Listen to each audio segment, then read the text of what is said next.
हर साल की तरह अमरपुर की भी यही कहानी है। इस बार भी इस गांव में एक बड़े मेले का आयोजन किया गया। अगले दिन मेला शुरू होने वाला था। हर बार की तरह नए नए झूले, खिलौने, मिठाई, चाट के गोलगप्पे भी अपनी दुकानें सजा रहे थे। लेकिन इस बार भी गांव के लोगों का ध्यान मौत के कुएं के खेल पर ही लगा रहा। इस खेल के प्रवर्तकों ने भी कोई कसर नहीं छोड़ी थी। चमन रिक्शे पर माइक लेकर अनाउंस कर रहा था, आ गया, आ गया। फिर एक बार सबका दिल जीतने वाला खेल आपके गांव में फिर आ गया है। अगर देर की तो समस्या गंभीर होगी, क्योंकि सारे खेल बिक जाएंगे तो टिकट नहीं मिलेगी। गांव में हर कोई जल्द से जल्द टिकट खरीदना चाहता था और खेल का पहला शो देखना चाहता था। अगले दिन खेल का पहला शो था, लेकिन उसी रात गांव में एक अजीब घटना घटी। जहां मौत का कुआं दिखाने की तैयारी की जा रही थी, तभी अचानक आधी रात के बाद वहां से मोटरसाइकिल की आवाज आने लग जाती है। अचानक बच्चा बोलता है, पापा, पापा, जागो, देखते नहीं, मौत के कुएं का खेल शुरू हो गया है, देखते नहीं। बेटे की आवाज सुनकर दोनों जाग जाते हैं। अरे क्या हुआ रमेश, इतनी रात को जाने की बात कर रहे हो? माँ, हमने तो उस मौत के कुएं का टिकट ले रखा है, देखते नहीं वो खेल शुरू हो गया है। मोटरसाइकिल की आवाज आ रही है ना। अभी रात है, वो खेल कल शाम से शुरू होगा। पर ये आवाज कैसी है मम्मी? अरे कुछ और आवाज होगी, चलो सो जाते हैं। रमेश सो गया, लेकिन जैसे जैसे रात बीत रही थी मोटरसाइकिल की आवाज बढ़ती जा रही थी। कुछ देर बाद मोटरसाइकिल की आवाज आनी बंद हो गई और वहां से एक महिला और बच्चे के रोने की आवाज आने लगी। वह आवाज गूंजी और उसके माता पिता जाग गए। इस बार उन दोनों ने भी उस आवाज को सुना। वे सभी बहुत डरे हुए थे। वे उस स्थान पर जाना चाहते थे, लेकिन वे हिम्मत नहीं जुटा पा रहे थे। अगली सुबह जब उन लोगों ने यह बात गांव वालों को बताई, तो किसी ने भी उनकी बातों पर ध्यान नहीं दिया, क्योंकि उनके अलावा किसी ने वह आवाज नहीं सुनी थी। शायद ऐसा इसलिए भी था क्योंकि उनका घर मेला के मैदान के पास ही था।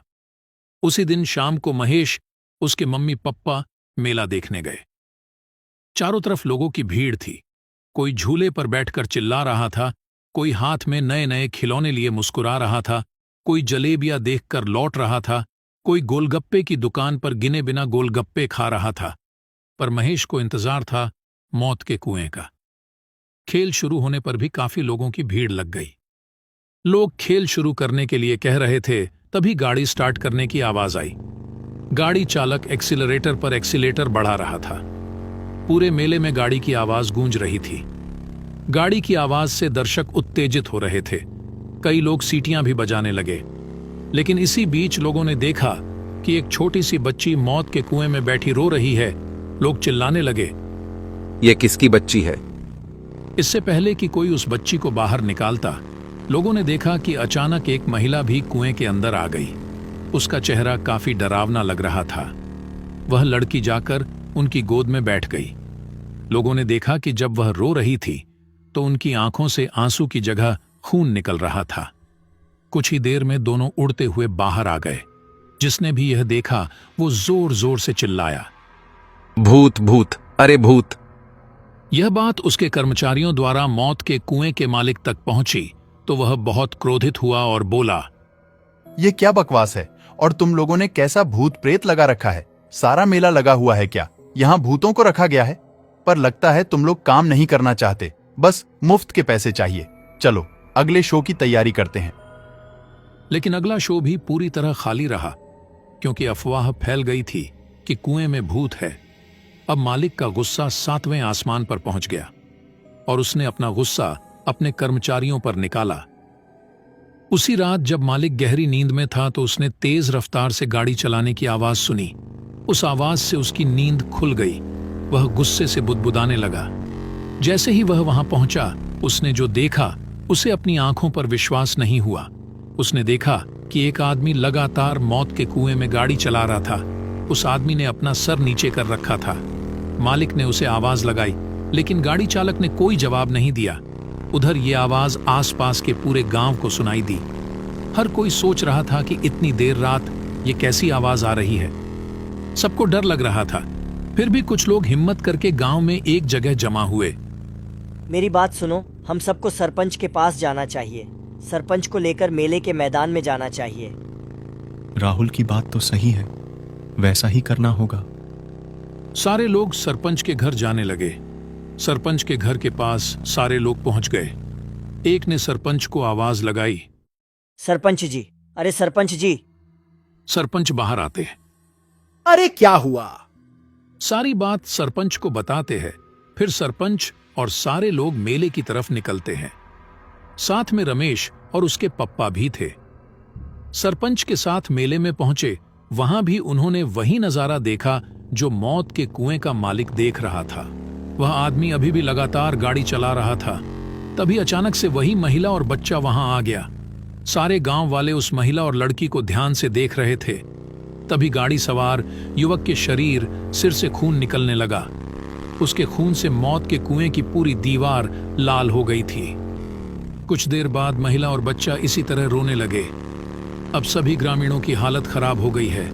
कोई नहीं समझ पा रहा था कि ये कौन लोग हैं। तभी मौत के कुएं का मालिक फिर चिल्लाया। सुन नहीं रहे हो? कौन हो? लोगों को क्यों डरा रहे हो? मेरे खेल को बदनाम क्यों कर रहे हो? जल्दी यहां से भागो।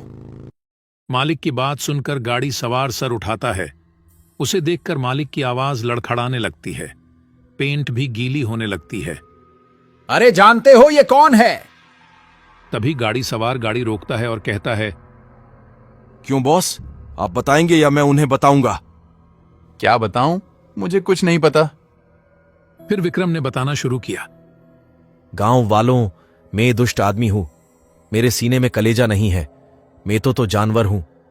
मेरा नाम विक्रम है। मैं पिछले साल तक इसके साथ काम करता था। आप जानते हैं कि मौत के कुएं में गाड़ी चलाना हर दिन मौत को गले लगाने जैसा है।